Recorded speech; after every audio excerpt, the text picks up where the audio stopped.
Hello बच्चों, नवंबर माह का असाइनमेंट नंबर 3 आपका हिंदी विषय का 12वीं कक्षा का है ये।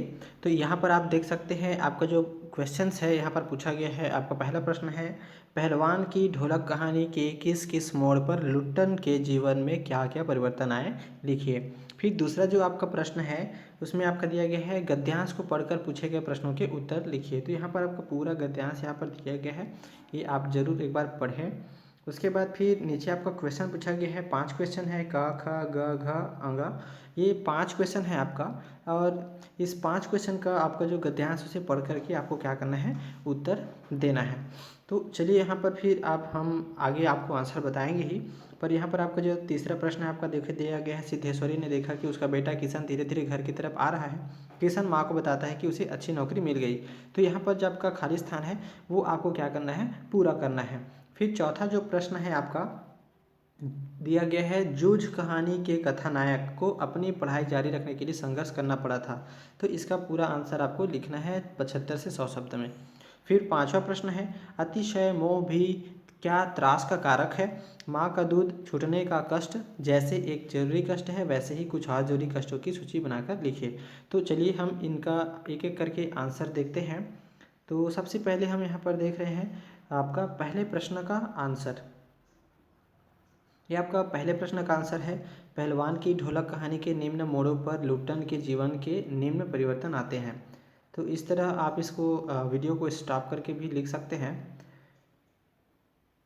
और यदि आप चाहें तो इसमें आप स्क्रीनशॉट भी लेकर रख सकते हैं। ये आपका उत्तर क्रमांक 2 का आंसर है, क ख ग घ, इन सभी का आपका आंसर यहाँ पर देखिए बता दिया गया है। और इसके बाद फिर आपका अंग भी, आपका जो क्वेश्चन है उसका भी आंसर आपको यहाँ पर मिल जाएगा।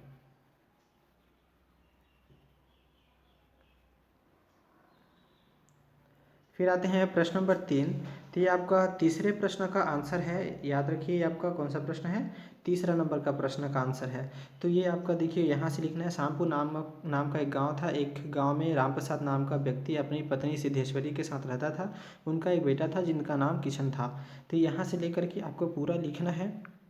इसके बाद भी आगे आपका और है, ये आपका पूरा पेज आपको लिखना पड़ेगा क्योंकि इसमें आपको पूरी कहानी आपको पूरा करना है।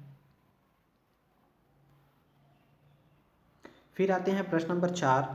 तो ये आपका प्रश्न नंबर 4 है, कथानायक को अपनी पढ़ाई जारी रखने के लिए अनेकों संघर्ष करना पड़ा था। तो यहाँ से आपको लिखना है और ये आप यहाँ से कंप्लीटली लिखेंगे, ये आपका पूरा यहाँ तक। फिर उसके बाद आइए प्रश्न नंबर 5। यहाँ पर आपको त्रास संबंधी आपका कारक पूछा गया है, तो यहाँ पर आपको बताना है। और उसके बाद फिर अपने मन से उसी से संबंधित और भी कोई त्रास हो सकता है वो आपको बताने हैं। तो हमने यहाँ पर अपने मन से बताया है कि माँ का दूध छूटना एक कष्ट ही है, इसी तरह कई त्रास का कष्ट होते हैं जो निम्न है। तो यहाँ पर आपका 3-4 कारण आपको बताया गया है। आप भी इसमें से और कुछ कारण अपने मन से बना करके लिख सकते हैं।